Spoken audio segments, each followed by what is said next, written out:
You're listening to Systemic Error Podcast. The failure was designed. Hannity torn apart over bizarre claim about Lindsey Graham's heaven, based on an article by Adam Lynch.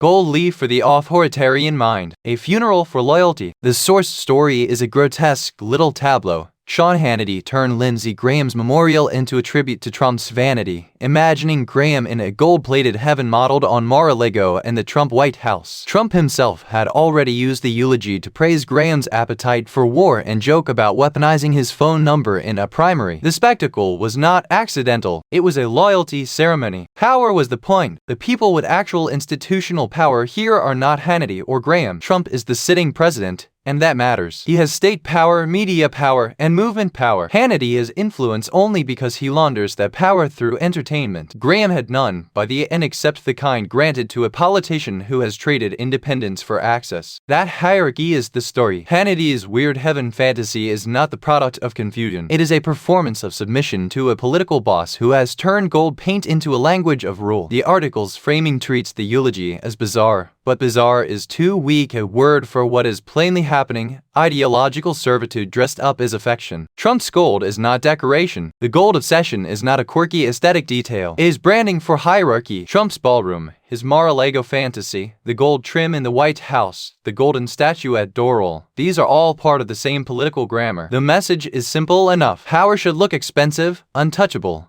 and worshipful. That is why the clergy-sealed golden statue matters. It is not just tacky. It is a public act of idolatry around a politician who already behaves as if democratic restraint is for other people. The object is to normalize excess as legitimacy and to make submission feel ceremonial. Graham as warning label. Lindsey Graham's trajectory is the cautionary tale buried inside the fluff. The source notes that he once took pride in standing up to extremism in his party before hitching himself to Trump after John McCain's death. That shift matters because it shows how quickly institutional conservatives will discard principle when proximity to power is available. Graham became useful precisely because he could translate capitulation into inside baseball respectability. He is what happens when a senator decides access is more valuable than standards. The result is not compromise. It is collaboration, the misdirection machine. This is where the media frame starts to fail. The story invites readers to laugh at Hannity's embalmed prose, Trump's dozing, and the gold-plated absurdity of it all. But ridicule alone lets the machinery off the hook. The issue is not that these men are eccentric, it is that they are using spectacle to conceal domination. Hannity's role is especially revealing. He is not merely commenting on power. He is performing emotional escort duty for it. He helps convert political loyalty into cultural atmosphere, which is how corruption becomes normal. That is not journalism, and it is not harmless entertainment. It is influence work for a strawman ecosystem. The pattern beneath the pageant. The larger pattern is a political culture that rewards obedience, aesthetic excess, and open contempt for democratic seriousness. Trump supplies the force. Hannity supplies the varnish. Graham supplies the cautionary tale of what happens when a senator mistakes subordination for relevance. This is not a story about heaven or gold,